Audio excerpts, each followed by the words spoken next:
اسلام آباد high court نے cipher case میں جیل ٹرائل اور جج تعیناتی کے خلاف چیئرمین پی ٹی آئی کی انٹرا کورٹ اپیل پر فیصلہ سنا دیا۔ عدالت نے اپنے فیصلے میں سائفر کیس کا جیل ٹرائل غیر قانونی جبکہ اسلام آباد ہائی کورٹ نے جج کی تعیناتی کو درست قرار دے دیا۔ اسلام آباد ہائی کورٹ نے جیل ٹرائل میں اب تک کی کارروائی کو کالعدم قرار دے دیا ہے۔ بالکل، مزید جانتے ہیں اپنے نمائندے قمر میکن نے ہمیں جوائن کیا ہے۔ قمر بتائیے گا، اس وقت ہائی کورٹ کے باہر آپ موجود ہیں، کیا صورتحال ہے؟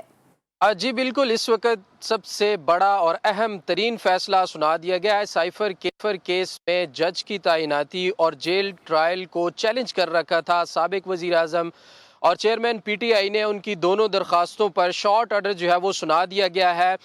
تحریری فیصلے میں لکھا گیا ہے کہ جو جیل ٹرائل ہے وہ 29 اگست سے لے کر ابھی تک جتنی بھی کارروائی ہوئی ہے تمام کارروائی کو کالعدم قرار دے دیا گیا ہے، جس میں کہ فرد جرم کی کارروائی 24 اکتوبر کو ہوئی تھی اسے بھی کالعدم قرار دے دیا گیا ہے۔ اس کے ساتھ ساتھ جو مزید نوٹیفیکیشن جاری کیے گئے تھے ان تمام نوٹیفیکیشنز کو کالعدم قرار دیتے ہوئے ابھی تک کی تمام سائفر کی کارروائی کو کالعدم قرار دے دیا گیا اور غیر قانونی ڈکلیئر کیا ہے، جبکہ دوسری طرف جج کی تعیناتی کو قانونی قرار دیتے ہوئے عدالت نے کہا کہ جیل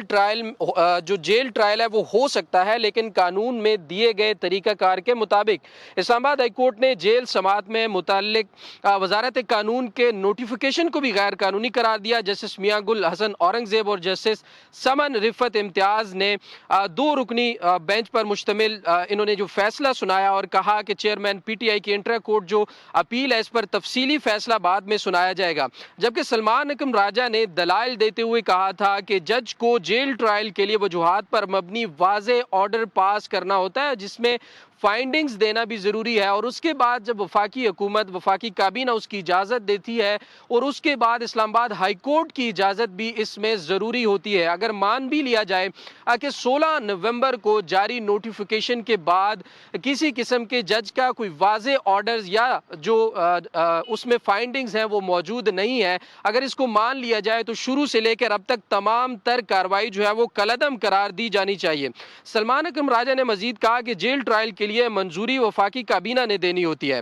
جبکہ ابھی تک کوئی بھی آرڈر یا فائنڈنگ نہ ہونے کی وجہ سے یہ تمام تر مکمل پروسیس جو ہے وہ غیر قانونی ہے، جس کو مانتے ہوئے جسٹس میاں گل حسن اورنگزیب اور جسٹس سمن رفت نے آج جو فیصلہ سنایا اس میں جیل ٹرائل کو ابھی تک کی تمام تر کارروائی جو ہے اسے کالعدم قرار دے کر تحریری فیصلہ جو ہے وہ جاری کر دیا ہے، اور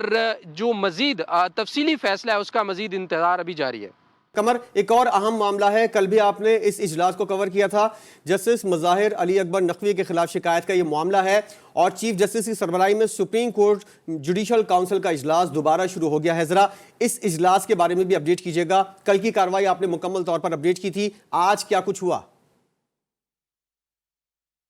جی بالکل، اس میں جسٹس مظاہر علی نقوی کے خلاف یہ ریفرنس ہے اور اس کا ابھی سپریم جوڈیشل کونسل کے اندر جو ہے اس پر لگائے گئے اعتراضات جو جسٹس مظاہر علی نقوی کی طرف سے لگائے گئے ہیں ان کا جائزہ کل بھی وقفے کے بعد لیا جاتا رہا اور آج بھی اس پر مزید جائزہ جو ہے وہ لیا جا رہا ہے، کیونکہ اس وقت جو ان کے وکیل ہیں خواجہ حارث صاحب اور باقی جو وکلاء ہیں وہ اوپن جو کورٹ ہے اس میں معاملہ لے کر جانے کو توجہ دے رہے ہیں، وہ کہہ رہے ہیں کہ اس کو اوپن کورٹ میں ڈسکس ہونا چاہیے، لیکن جسٹس مظاہر علی نقوی کی طرف سے جو اعتراضات لگائے گئے ان کو دیکھتے ہوئے اب یہ کہنا تھوڑا قبل از وقت ہوگا، لیکن معاملہ ایسا لگ رہا ہے کہ شاید یہ اوپن کورٹ کی طرف جائے گا اور یہ پھر اوپن عدالت کے اندر ساری چیزیں ڈسکس ہوں گی، جبکہ جسٹس مظاہر علی نقوی نے جو اعتراضات لگائے ہیں وہ 3 اعتراضات انہوں نے لگائے تھے اور ان کے اوپر جو ابھی تک جائزہ ہے وہ جاری ہے۔ جی